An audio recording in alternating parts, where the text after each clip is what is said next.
Benvenuti a questo incontro di Lucca Changes con Licia Troisi e Jonathan Stroud. It's great to have you here with us, Jonathan. Thank you very much. Io sono Chiara Cadeca e avrò la grande fortuna e grande piacere di chiacchierare con Licia e con Jonathan durante quest'oretta a nostra disposizione. Se avete domande per i nostri autori, questo è il momento di cominciare a segnarle nella chat, perché le leggeremo e le faremo nella seconda metà dell'incontro. Prima di tutto vi devo avvertire che ci sarà un minimo di traduzione, perché temo che l'italiano di Jonathan non sia ottimale, anche se l'inglese di Licia è molto buono, per cui io farò un po' avanti e indietro tra italiano e inglese. I'll be switching back and forth between English and Italian because I don't know how skilled your Italian is. Updated. Not so great. Working on that, good. And I'll be very glad to be helpful during this time. We have to chat about your works and your books, the ones we already love and are loved by so many in many languages and in many countries, and the ones still to come. So I'd like to start while we wait for people to join us with questions of their own to ask you. I'd like to start with a very broad question, actually, for the both of us, because I think it's always good to start at the beginning. And that is, where do your stories come from? Who arrives first? A character, more than one character, the plot idea, an image, an entire scene? Is it a visual writing? Where does it come from? And what arrives first? And whoever of you wants to go first. Go. Licia, do you want to start? Me? Yeah, go okay. on. Okay.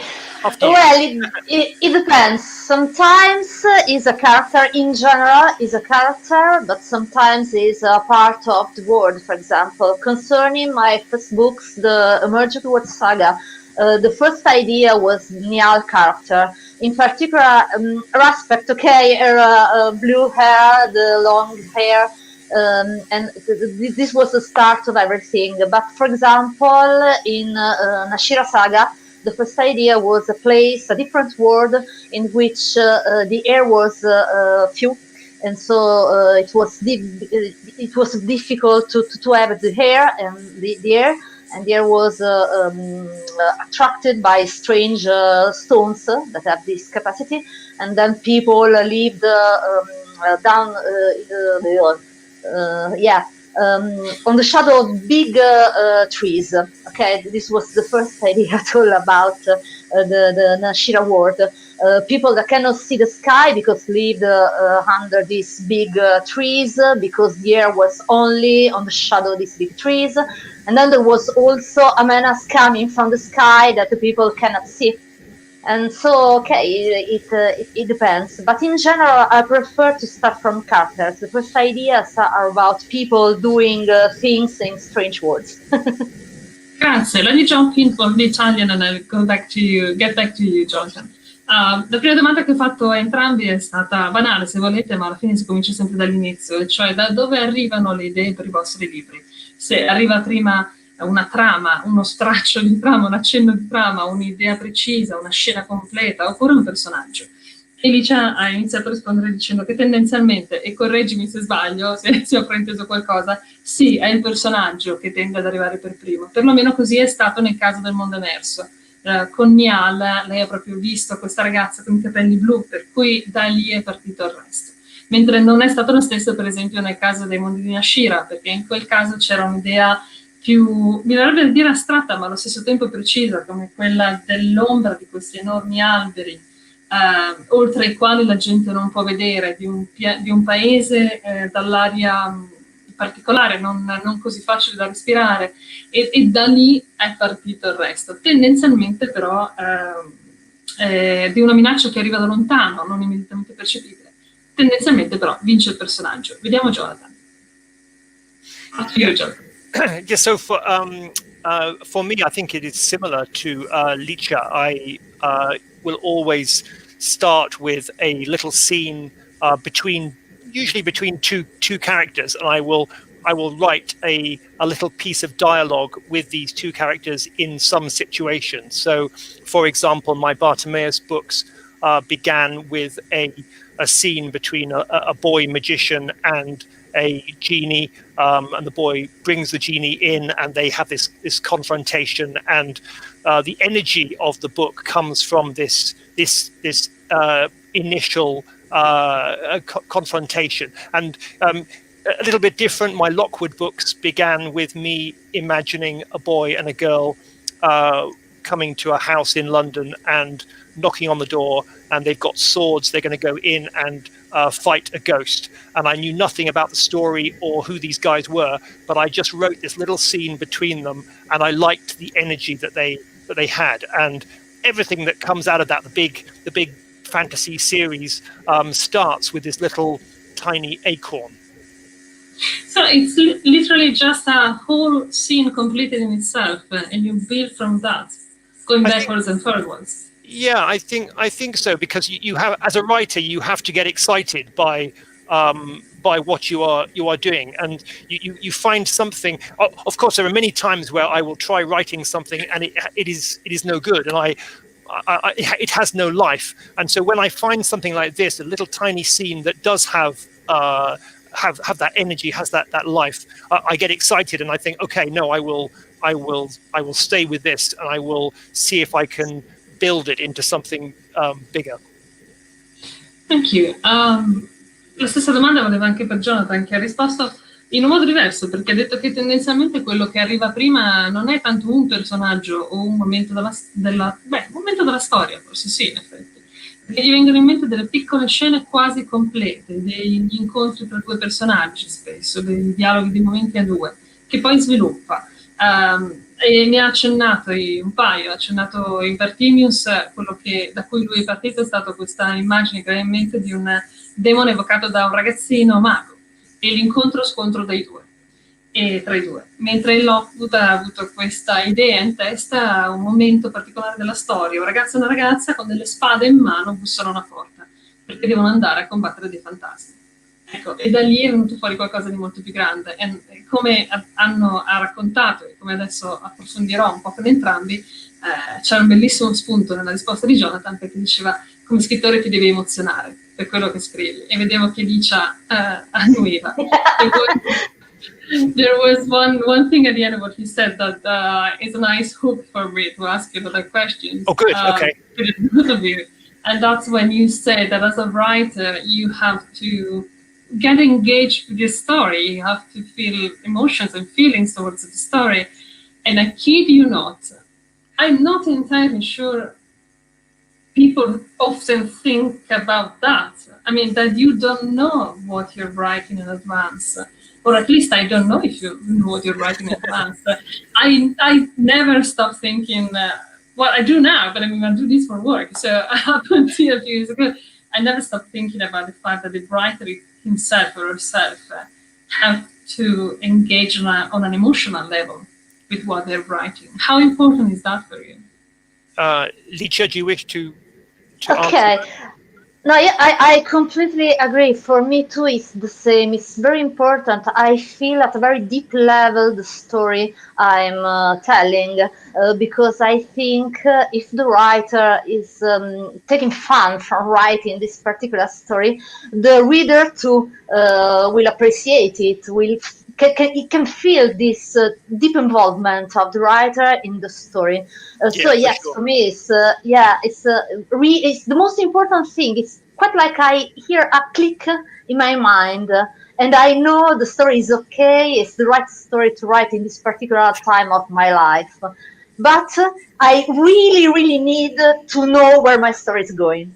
So I don't start to write if I don't have some kind of schedule of everything I have to write from the beginning to the end, because I'm a very anxious person, and so I'm always worried. I stop at a certain time and I'm unable to go on. Okay, I think it's the white paper fear, something like that, you know. So I try to solve all the plot problems in advance. And so each time I sit here, because this one is the chair where I write, and in front of me there is my desk at which I write using this one. I'm very proud of my strange keyboard. Yeah, exactly, quite steampunk, you're right. So I sit here and each day I know what to write because these make me feel more comfortable. Ok, allora, questa non me l'aspettavo, perché in effetti la domanda si ricollegava alla risposta di prima, e cioè molte volte non ci si sofferma, come lettori non ci soffermiamo sul fatto che anche gli scrittori si devono emozionare per quello che scrivono, perché ci devono tenere loro per primi, altrimenti forse non ci teniamo noi. E nella sua risposta Licia in effetti ha confermato che è proprio così, che deve sentirsi a sua volta coinvolta, altrimenti non andrebbe avanti. Mi è piaciuto molto però la seconda metà della risposta, quando aggiungi che la particolarità nel tuo caso è che tu devi sapere dove andrai a parare, quindi devi sapere come finirà la storia. I wonder though if it's the anxious person in you that asks for that, or you're showing your roots as a scientist. Yeah. Tu sei anche una scienziata, quindi forse può essere un po' quello che ti porta a dire voglio vedere il risultato. I think it's both of them because the way I work when I write is quite similar to the way I worked when I was a scientist. So the discipline is really important. For example, to write a certain number of pages each day and things like that. But I think it's also anxiety. Neurosis. You know best. What about you, Jonathan? Well, no. So it's so interesting to hear, how you do it, Licia, because I am similar. I mean, I need to have discipline, and I need to have a certain number of words every day. And I do need a roadmap. I need to know where I'm going. But when I start a book, my roadmap is really bad. It is not a detailed structure. It is just a series of loose ideas and themes that I'm interested in, and often I will improvise for quite a while. I will maybe write 50 or 60 pages of scenes, and I'm just trying different things, and nothing really works quite, but I'm looking for the story and the right atmosphere, and eventually, of course, I begin to create the structure, and then I will follow it like you do, and I will write the book chronologically. But there is always this early bit where I am still hunting and searching, and I wish that I could forget that and just write the book from a structure, because it would be a lot quicker. The book I'm doing now, I've been working on it for maybe 2 years. It's taken me a long time to write. It's a slow process for me.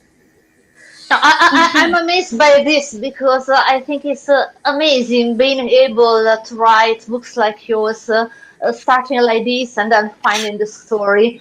For me, it was absolutely impossible. So I like it. As you like the things I do, I like the things you do. No, I don't recommend it. No. Abbiamo uno scambio di opinioni tra due approcci completamente diversi alla scrittura. Lo dico per chi non avesse colto direttamente dall'originale, perché Jonathan è affascinato dall'approccio alla scrittura di Licia, per cui c'è una struttura precisa e soprattutto una conclusione certa già in vista quando inizia a scrivere, mentre nel suo caso non è così, perché ha specificato che lui sa da dove partire, ma deve trovare la strada mano a mano che va. Quindi si trova a scrivere a volte 40-50 pagine di tentativi che diventano via via più strutturati, ma all'inizio la sua rotta è quasi più un canovaccio di massima che una struttura precisa, e va appunto affinata nel tempo. È quello che funziona per lui, però come ha detto nel finale ha aggiunto: vorrei non dover scrivere così perché probabilmente ci guadagnerei in tempo. Il nuovo libro che sto scrivendo lo sto scrivendo da quasi 2 anni, sarei più veloce se facessi come dice. Era molto stupita che i libri strutturati in effetti come sono quelli di Jonathan possano nascere in questo modo. I do agree with Licia when it comes to saying that books like yours, where the plot is so thick with details and everything pays off at the end, it's fascinating to hear that they are not built as a well-oiled mechanism since the beginning, but you find your way as you find the story, I would say, possibly. That's intriguing. Well, I think it is a mechanism. It's a very complicated mechanism, and sometimes you start with a little piece of the mechanism on the inside, and you that bit works, and it works. So you have a little, you have some characters, or you have a little scene, and you know that this is good. This is a useful piece of technology. But for me, often I then have to take time to figure out the bigger machine. What kind of machine is this thing in? It's like you're building a car, and you have a great engine, but you have to then design the shape of the car. Okay, what color is it going to be? All these things come later for me. Of course, thank you. Sì, in effetti funzionano anche le sue storie come un meccanismo ben oliato, ma ha specificato, si parte da qualcosa di piccolo, da una parte di questa macchina più grande, più completa, si vede cosa funziona, se funziona si costruisce ampliando da lì fondamentalmente. Quindi alla fine si riesce a ottenere il risultato che poi vediamo nei suoi libri, ma dopo tutto il lavoro che ha fatto prima e che ci ha descritto. Jonathan, you have been an editor in your life. Licia has this second I don't know if I can call it a second career. I don't think so. I think it's another part of your soul as a scientist and as a scientific communicator of sort, divulgatore scientifico anche, in qualche modo ti ho visto fare quel ruolo, occupare quel ruolo Yeah. qualche volta. But you do what she has that in her life. You have this past as someone who worked with books and with words, but from a different perspective. What was that like, and has that left you anything? And full disclosure, I am an editor as well. So I know what you're talking about. Well, no, I mean, as you know, being an editor is a noble profession, a very important one. And for me, it was essential to begin like this, because it taught me how to look at texts and not to be afraid of changing them and maneuvering and playing with them, and not to be frightened. And it comes back to what Licia said about the blank page. You as a writer, you have to learn not to be frightened of the blank page or changing things. Sometimes you will write things that don't work, and so as an editor I became more relaxed, I guess. So now that as I write, I will do things and I will spend time on it, and if it does not work, I will change it. I will move it somewhere else. I will be happy to play with it, and I think that is a great skill to be to learn to be relaxed about that. Grazie. Gli ho chiesto del suo passato di editor, perché non tutti sanno che Jonathan, prima di diventare uno scrittore a tempo pieno, è stato editor di casa editrice. È quella figura che prende in mano il libro alla fine del percorso fatto con l'autore, per un po' procedono in contemporanea e poi lo segue se c'è la traduzione, insomma lo mette appunto per la pubblicazione. La cosa interessante è stata la risposta di Jonathan, che ha detto che quel lavoro, quella capacità di giocare con le parole, di usarle senza grosse paure, di non lasciarsi fermare dall'ansia della pagina bianca, che è una cosa che tu prima ci avevi accennato, fondamentalmente parlando della scrittura, è una competenza che è stato molto lieto, molto contento di acquisire, perché gli è utile nel lavoro che fa, cosa che posso capire in effetti. Licia, c'è una domanda per te che mi porta dietro da un po', perché graduate this in Italian first and then I translate in English. Hai scritto tanto, ti chiederò dei nuovi libri in uscita, non ti chiederò dettagli delle 3 trilogie del mondo immerso, dei libri in uscita, perché avrò bisogno di molto di più di un'ora. Ma c'è un momento in Pandora che a me ha colpito, nel primo libro in particolare, perché il tuo personaggio Sam, che già descrivi come un appassionato di Asimov, quindi appassionato di fantascienza, si mette a leggere un libro di Marquez e mi ero segnata questo passaggio perché tu gli fai dire, il narratore dice che l'aveva già letto quel libro, ma rileggerlo lo faceva sentire come se fosse tornato a casa. E da lettrice immediatamente suona una campanella per me, perché è la sensazione che ho io quando leggo e rileggo libri amati. Ti volevo chiedere se parli per esperienza personale e se ci sono altri esempi di te che hai messo in questo e in altri libri che voglio di accennare. Mentre per i Mugini io lo spiego anche a lui, che non credo abbia capito tutto dalla domanda. Aspetta, mi sono persa le ultime parole che hai detto, perdonami, sono un po' sorda No, oggi. perdonami, lo traduco in inglese un attimo per Jonathan, intanto questa è la risposta. Jonathan, while she thinks of her answer, I just wanted to let you know that I just asked her about one thing. There is she has written many books, and I'll ask both of you about the new ones coming in a moment. But there is a passage in one of her books that I really like, because she describes her character as someone who's in that moment reading a book. And he's actually, the description says, that the narrator says, that he was rereading the book that he already knew, but every time it felt like going home. And as a reader, that's a feeling I can relate to. So what I ask her, and I'd like to ask you as well, is, and I'll start with her, is if in your books there's something so entirely personal that sneaks in, or that you consciously put in your stories? So. Yes, it's really, really personal because I reread a lot. For example, my favorite book is The Name of the Rose. I read it the first time when I was 15. It is also my father's favorite book, so he gave it to me and said, read it, I think you will like it. It was like this. And since then, since when I was 15, I reread it 21 times. I like to read it once a year in general, during the winter in particular, and during the Christmas time, because I love Christmas, and so I like to read something I like so much, I love so much during this period of time. But for example, also during the lockdown in spring, I reread all the Lockwood books. It was really, really helping for me. Yeah. It was a way to detach from reality, problems to cope with, and to go in a place I really love, and it helped me really, really much. Oh, that's lovely to hear. Wow, I feel very, very humbled and happy to hear that. Yeah, I'm a huge fan of all your books, and in particular, I like so much Lockwood and Co. First, okay, yeah, good translating here.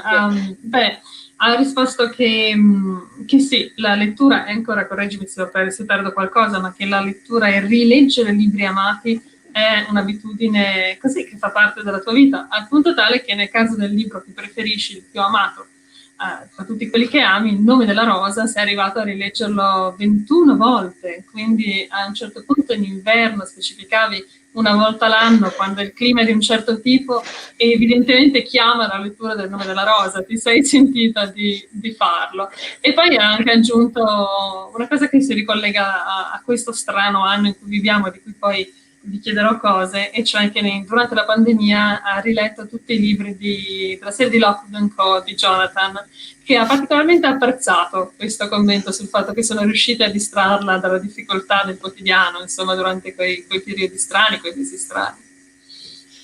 No, well,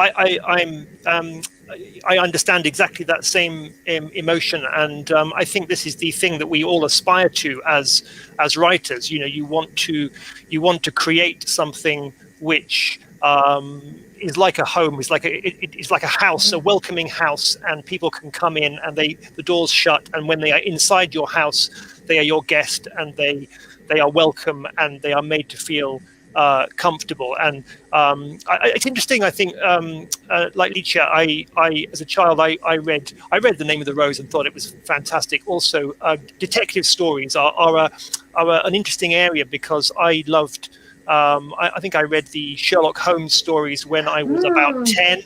And of course, they have that same quality that you enter this world and it is complete and beautiful. And when you're inside it, you just think it is a very special, cozy place. And of course, I have reread them ever since. So consciously, when I'm writing, I will try to imagine that effect on me. And as a writer, you try to bring a warmth, I guess.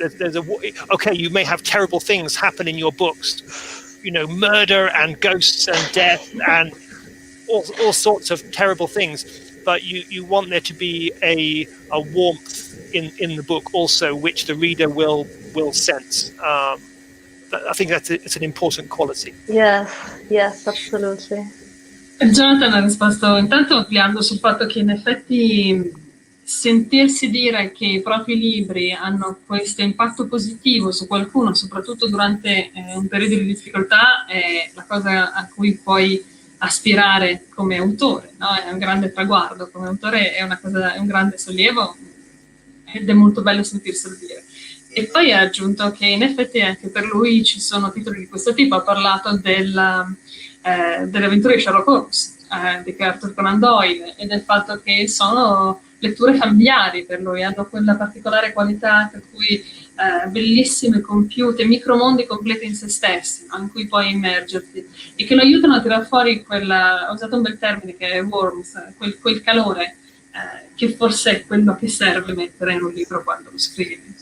So it's the Lockwood & Co series as first advisor, and then we have Sherlock Holmes as another advisor for in times of need. And if I can jump in with my own, I found myself reading and rereading Jane Austen a lot over the last few years, and I always find something comforting on one hand and something new on the other.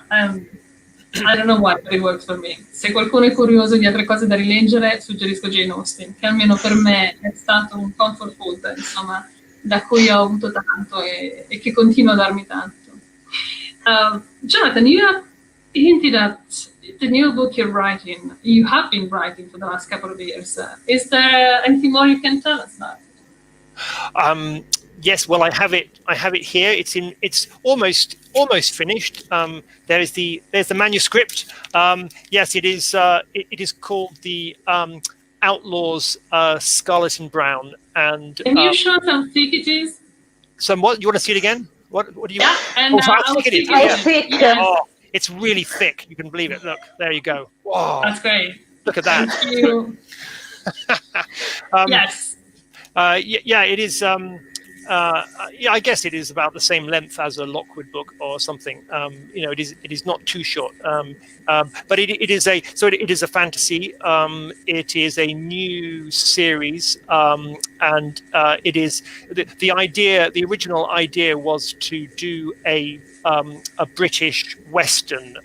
So it is set in a version of England in the future, and many strange things have happened, and it is a very different place, more dangerous, a little like the Wild West in some ways, but also quite English.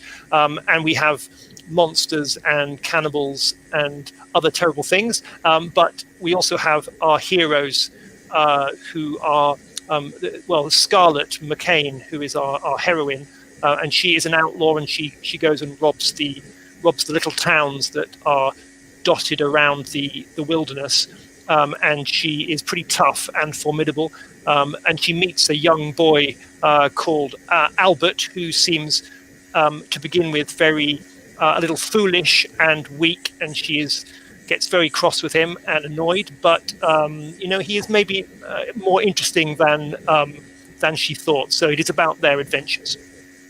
Okay, thank you. Could you repeat the title, please, for me? Yeah, sorry. So it's the Outlaws, Scarlet and Brown. Ok, thank you. Yeah. Grazie per la preview. Dunque, ce l'ha fatto vedere il nuovo libro, che si intitola The Outlaws, Scarlet and Brown. Outlaws significa fuorilegge, e Scarlet e, suppongo, Brown sono i nomi dei nostri protagonisti. È una storia di ambientazione fantasy, ma con curiosa particolarità di essere ambientata nel futuro, perlomeno in un futuro alternativo, in cui l'Inghilterra ha subito degli stravolgimenti tali da somigliare di più al vecchio West sotto certi aspetti, piccole realtà e cittadine isolate dove vince la legge del più forte, dove ci sono dei mostri, dei cannibali, delle creature non umane, ma anche degli eroi. Tra tutte queste persone protagonisti arriva Scarlett McCain, che è la nostra protagonista ed è un outlaw, appunto, è una fuorilegge, dedita a rapinare questi paesini fino al giorno in cui sulla sua strada incontra Albert, un ragazzino dall'apparenza banale e anche quasi debole, ma come Jonathan ha accennato, there's more than what meets the eye. C'è di più da scoprire su di lui. E sono molto contenta di avere questa anteprima. Do you know when it's going to be out? Quando uscirà? Yes, so it will be out in the UK in the spring of 2021, and it will be published by Mondadori in Italy, and I think probably also 2021. I found somewhere it was also going to be spring, so maybe quite soon. I hope so. Ah, that's great. So, abbiamo anche un'anteprima sulla pubblicazione, perché sarà fuori in Inghilterra l'anno prossimo, tra pochi mesi, in primavera 2021, ma anche in Italia con Mondadori arriverà quasi subito, a quanto pare. Perlomeno così ci ha accennato il nostro autore. E Licia, invece i tuoi nuovi lavori, cosa stai scrivendo, cosa scriverai prossimamente? Okay, I'm working on a few comic books because there is this project for a manga that will be out, I think, in 1 year, at the end of 2021. And then I wrote a trilogy, a fantasy trilogy for Topolino. And Topolino is for Jonathan. I don't know if Jonathan knows Topolino. It's a Disney magazine, I think, with stories of Mickey Mouse and Scrooge, Donald Duck. It's huge in Italy. I like it so much. I'm so honored to make these stories a trilogy, then a fantasy trilogy. So I'm working on it, and then I'm also writing a book that is quite strange for my standards because it has a bit of science fiction in it, but has also a fantasy background, so it's something in between. I'm writing it, I think it's almost at the end of the first half of the book. I don't know when, where, how it will be out. Now I'm simply writing it and trying to do my best, then we'll see when it will be published and where and by whom. Oh, exciting. So you have many things. Thank you. You are busy. You are a busy person. Yeah, I'm trying to keep myself busy because it's the best way to cope with this strange situation wherein for me working is the most important thing to keep my mind occupied, and so I try to do it. Yeah, I agree. It's very important to keep the world outside a little bit. Yes, this one, working and going out in the woods because it's something I like so much, and it calms me and makes me feel better. So these are the two things I'm doing these strange times. I relate to that as well. Ho chiesto anche a Alice cosa arriverà di nuovo, a cosa sta lavorando adesso. E stai lavorando un sacco di cose, non so dove trovi il tempo, perché ci sono una serie di fumetti, mi dicevi, e poi una serie di 3 storie a tema fantasy per Topolino, che è un settimanale straordinario, anch'io amo moltissimo, proprio pietra fondamentale della mia educazione, Topolino da sempre.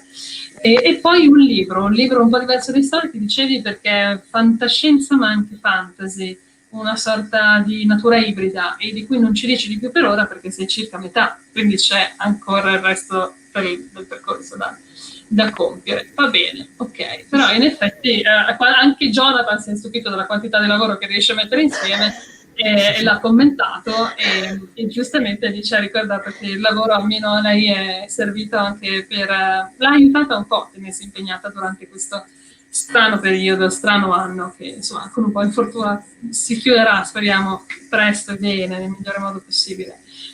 Hai tra l'altro anticipato una domanda che volevo fare adesso e poi ci spostiamo dalla pandemia e parliamo d'altro. Però in effetti volevo chiedervi come avete fronteggiato questo strano periodo e se in qualche modo è entrato a far parte di quello che scrivete oppure no, se non ha toccato il vostro lavoro. There is a question for the both of you because Licia mentioned the strange year and the pandemic when she said that keeping busy is a good thing. And I absolutely agree with that. But I want to ask you, okay, and then we move to lighter subjects. But these last few months and the near future, have they impacted your work? I hope they haven't impacted your life, but at least how work-wise are you dealing with it? The pandemic, does it come at all in your stories, indirectly?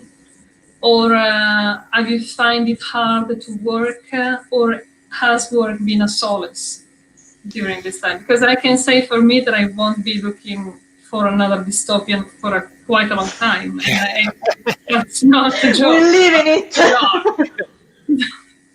Yeah, it's an interesting one. So for me, I think certainly I am lucky, and with my existence, I am able to carry on working. I am so much more fortunate than so many people. So I have carried on working, and okay, there are more. My children are running around the house, but it is no big problem. For the actual work, it has been interesting. This book I have been doing for 2 years, and as I have been writing it this year, I realized that it has echoes of our situation in it. But of course, I was already writing it before the pandemic.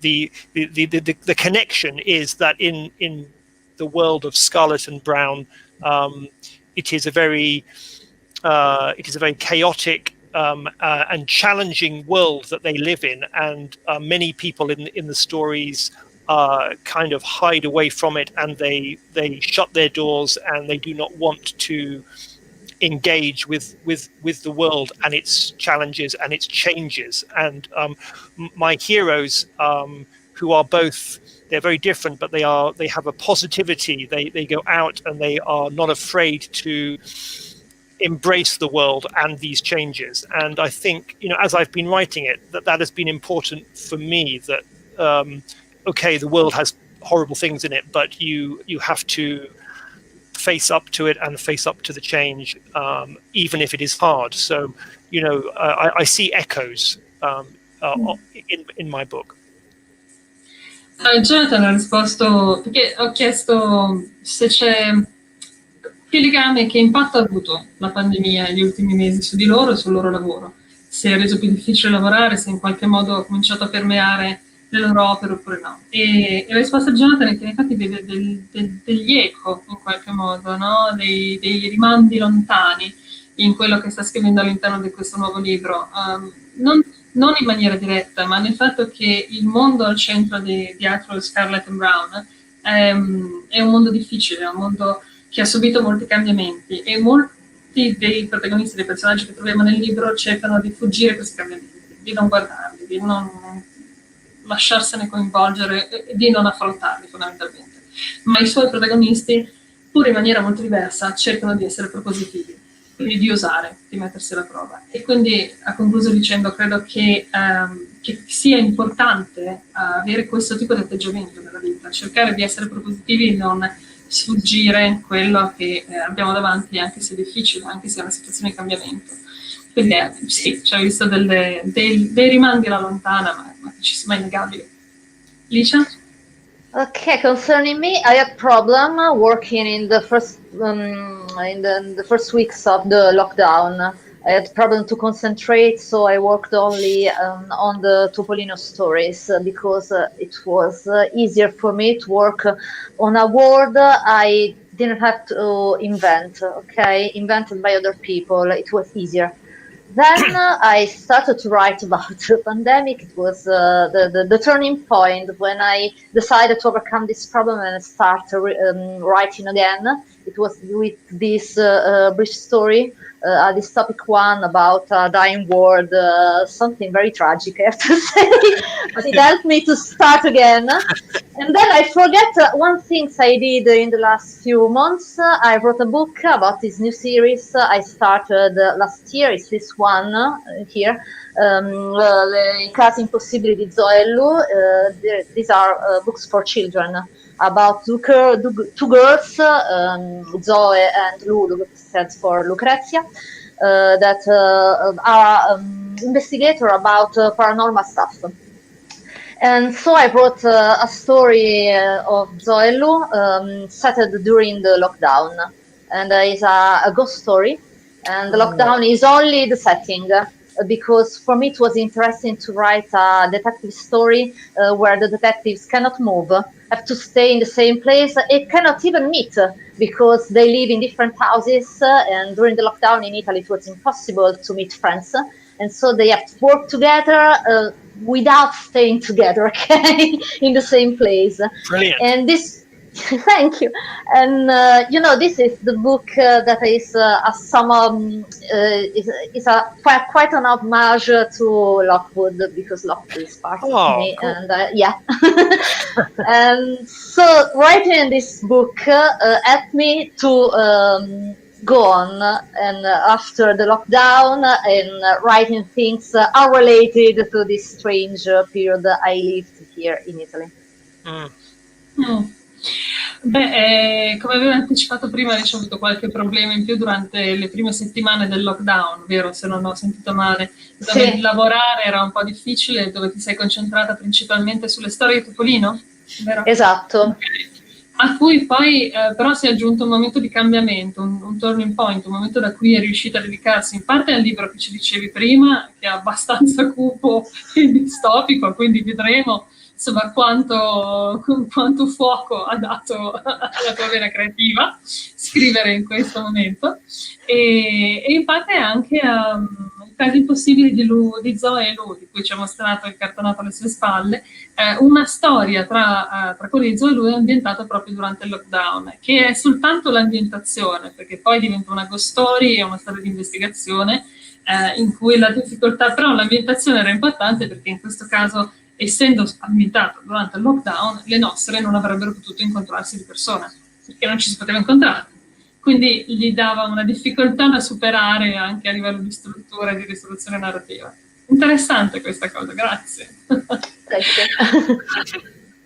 Okay, so this one thing I'm curious about when it comes to creating imaginary worlds, which is what you two do, and I love your words. I am particularly keen, I don't think Alicia will resent me, but I'm particularly keen on Bartimeus, because I always find myself wanting to learn more about that British Empire, that reality, that world. You know, if you had written an essay, a non-fiction meta companion with a whys and hows, and I would have put that, keep that in mind just in case. But when it comes to creating imaginary worlds, I suppose you have to set out very clear-cut rules and abide to them.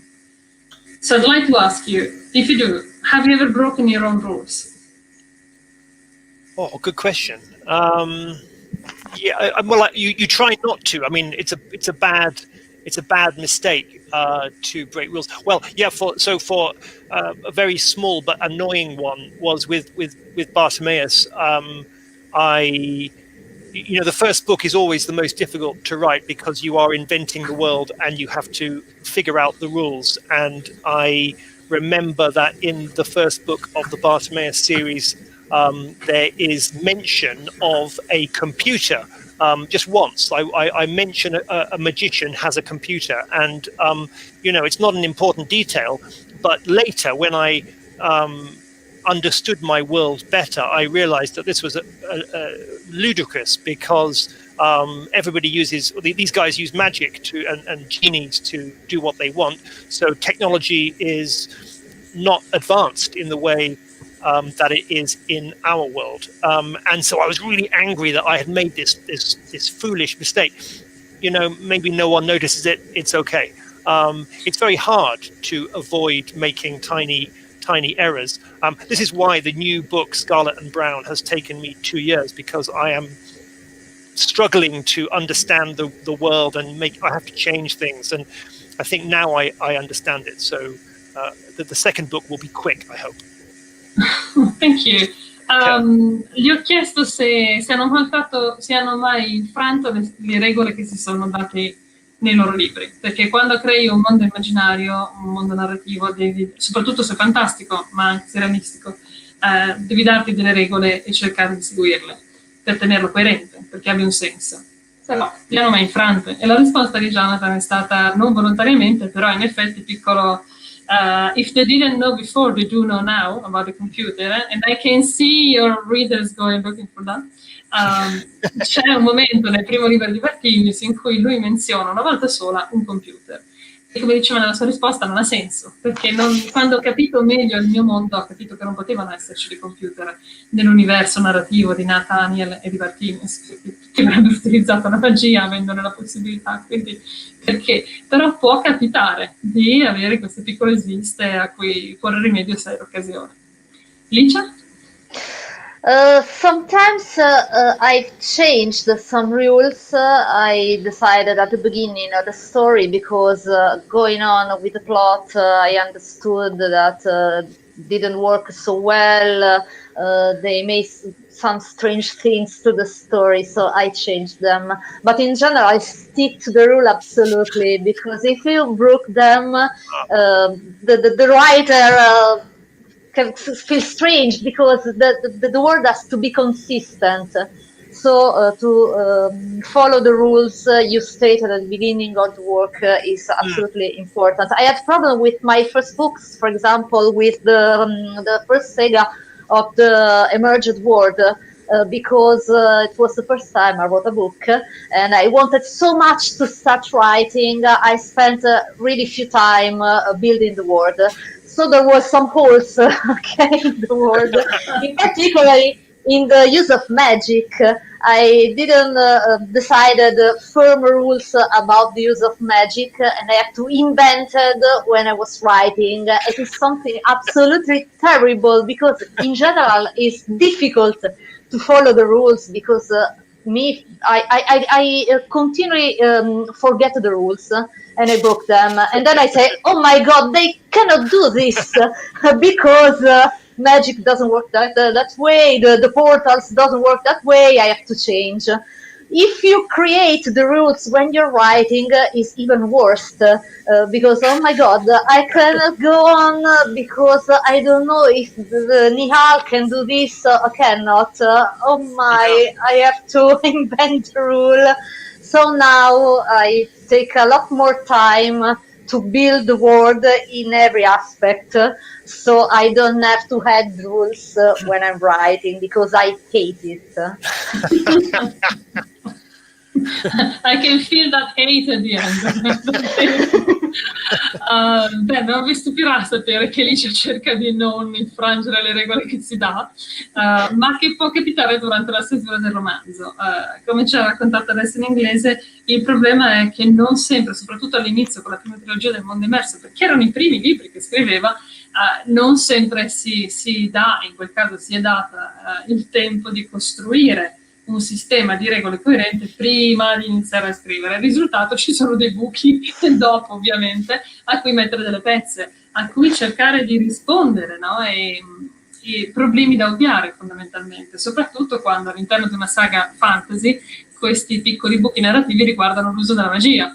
Per cui, come ha raccontato molto bene con un bello sfogo che noi riusciamo a sentire da lettori adesso, è un problema quando stai scrivendo e sei in corsa e ti accorgi che non possono fare quella cosa lì che tu vorresti fargli fare quei personaggi. Comunque la cosa più fantasy di questo incontro è che tu stai parlando in inglese e io ti sto traducendo in italiano. So I was just saying that the most magical and fantasy thing in this event is that she's speaking in English and I'm translating her into Italian. Which is not necessary to say. I'm glad to speak a bit of English, even if my English is not so good. But I like to practice it, so I'm really good to try this because I'm very grateful to you guys for being so kind to me. No, it's wonderful.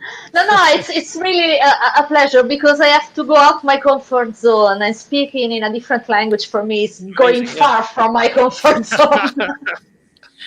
Well, as we don't have that much time ahead of us, a few minutes still, but still, I'd like to remind everyone that they can join us and ask questions.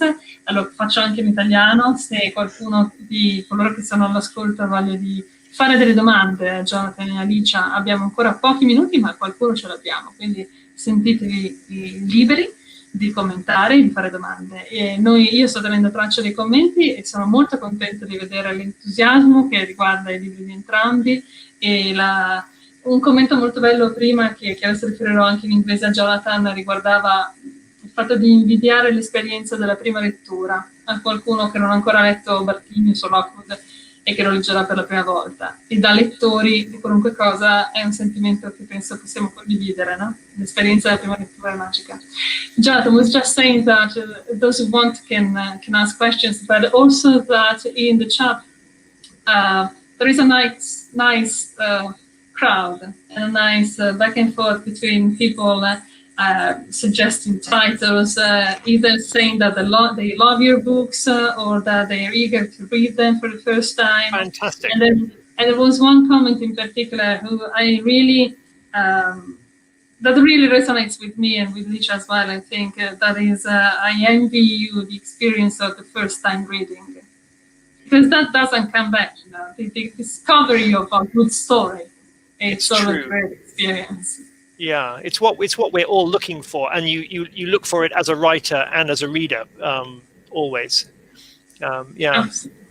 Absolutely. There is. I don't know if you can read the Italian comments, but there are a lot of people suggesting titles from your books. Lockwood, Bartimeus. I think it's the Heroes of the Valley in English. Oh yes, they're speaking about it. Yeah. A lot. It's good to hear that one is being mentioned as well. Yeah, that's lovely. Absolutely. Yeah. The Valle degli Eroi, so the loved one. Yes, do you remember it well? Yeah. Oh, that's wonderful. As we are getting closer to the end, I'd like to ask you both if there are particular writers that have been your heroes of sorts that you'd like to share with others and like to suggest to readers if they don't know them yet, and if you have any advice, I would say, for aspiring writers, because I'm sure some of your readers are.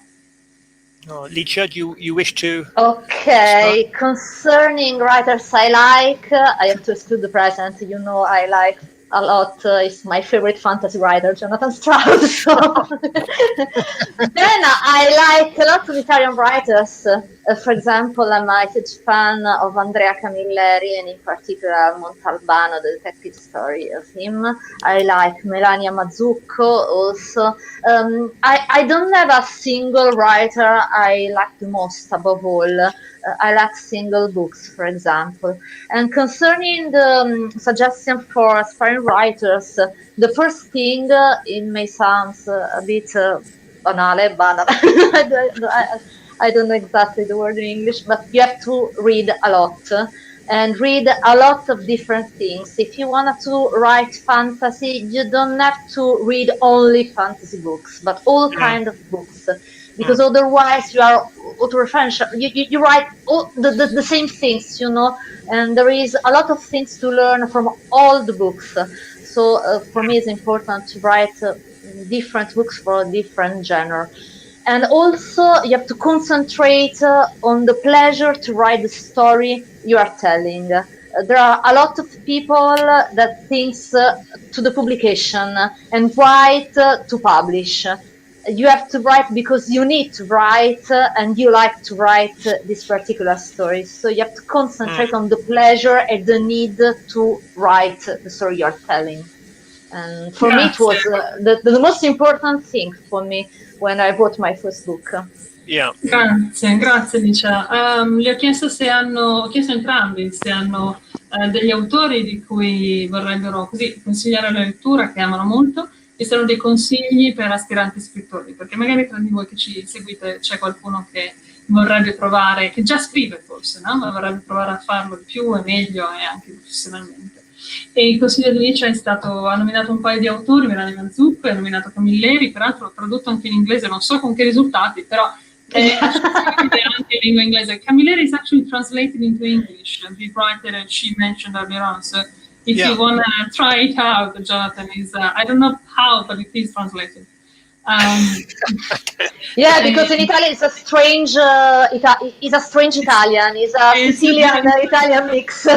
Oh, is it? Okay. Oh no, that's interesting. Yeah, it's difficult to translate in another language. It's thick with Sicilian dialect, so must have been a challenge. Yes. No, I'd like to investigate that one. E poi Alice ha aggiunto un po' di consigli, ha detto leggete tutto, leggete tanto, non leggete solo fantasy, che sembrerà banale ma non lo è, perché dovete formarvi un gusto e una competenza, e poi godetevi il piacere della scrittura. La pubblicazione, se arriva dopo. Scrivere solo per pubblicare non è il punto è godervi quello che state facendo mentre scrivete.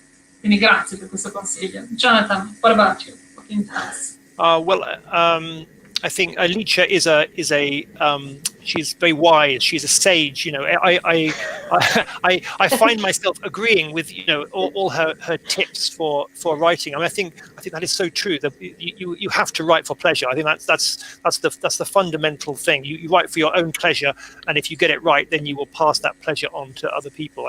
It is the best thing. It's true also, I agree about genres. I think for Licia also, listening to you talking about, the different things that you are writing now, you play around with different genres. As a writer, I like to play with genres also. And so as a reader, you must try everything.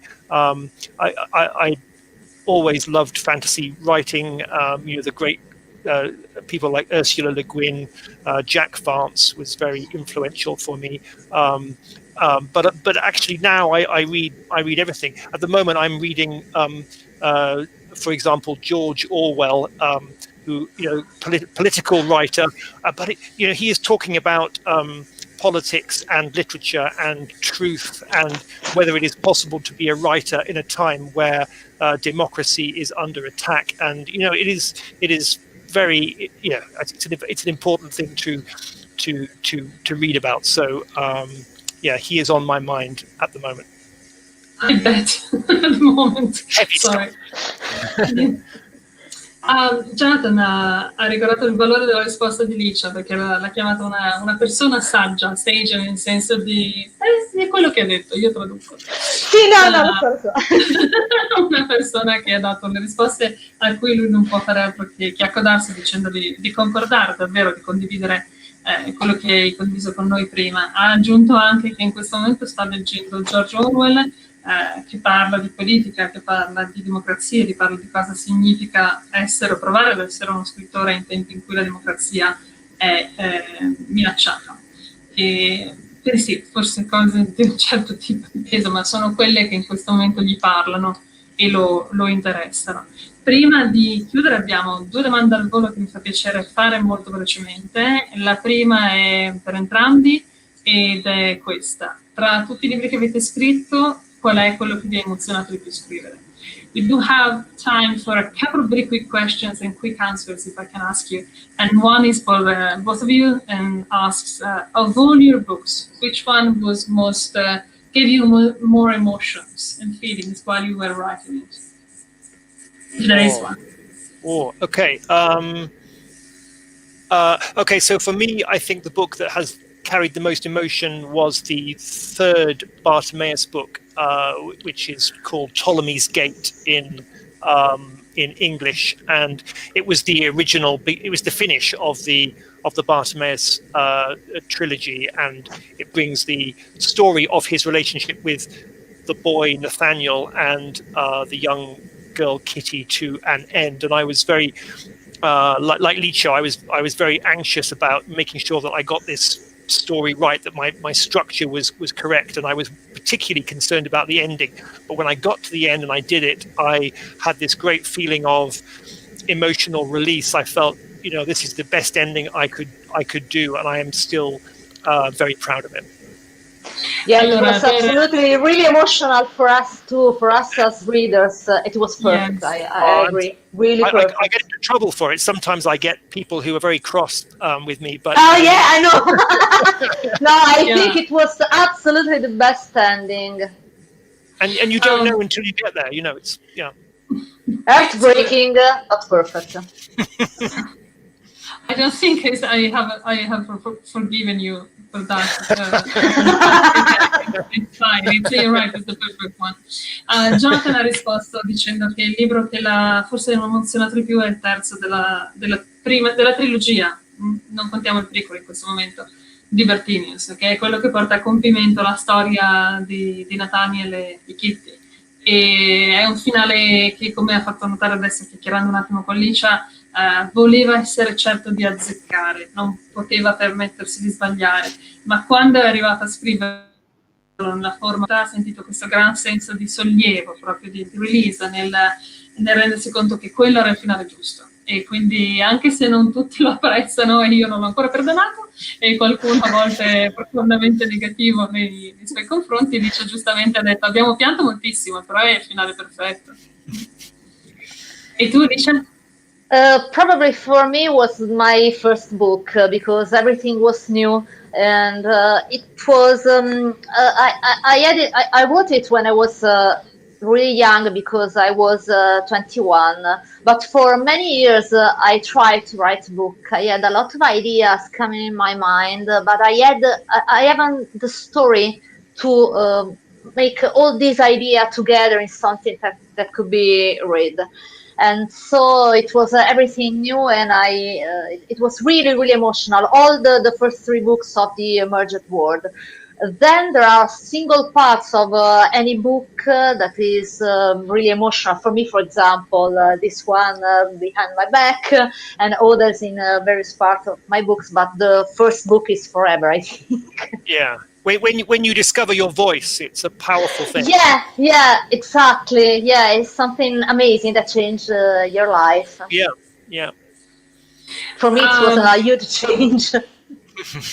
Mi sembra di capire dalla regia che non abbiamo tempo purtroppo per l'ultima domanda che avrei voluto fare e che riguarda maybe veramente velocemente. Let me sneak this in, and I hope Alessandro doesn't hate me. Jonathan, very quickly for you, how do you approach a character? Because the depth of feeling you manage to put into your character stayed with this reader who's asking you, how do you approach writing a character? It's like getting to know a new friend. We have discussed the fact that you need to like your characters, you need to be interested in them, and you need to slowly uncover who they are. So when I start writing, I maybe know what they look like, perhaps, and a couple of things, and then as I write, I will discover their inner life, their secrets, their flaws. Usually there is some humor there also, but it takes me a long time to find them, and you need to find it because these are people you are working with for years. So yeah, it's a discovery, and you treat them like a friend. Grazie. Ha detto che devi trattarli come se fossero degli amici, dei nuovi amici a cui ti avvicini, che scopri un po' alla volta, nel tempo. Ci vuole del tempo per trovare i lati belli, i lati brutti, il senso dell'umorismo all'interno di un personaggio che sviluppi un po' alla volta. E con questa bellissima risposta io devo purtroppo salutare il pubblico che ci segue, ringrazio moltissimo Lucca Cengis per l'opportunità e ancora di più Licia Troisi e Jonathan Stroud per essere stati qui con noi. Thank you both so much for being here with us. It's been a blast. Thank you very much. It's been wonderful. Thank you both. Thank you. Yeah, for me too. Thank you. Bye. Thank you. Bye, everybody. Bye. Bye.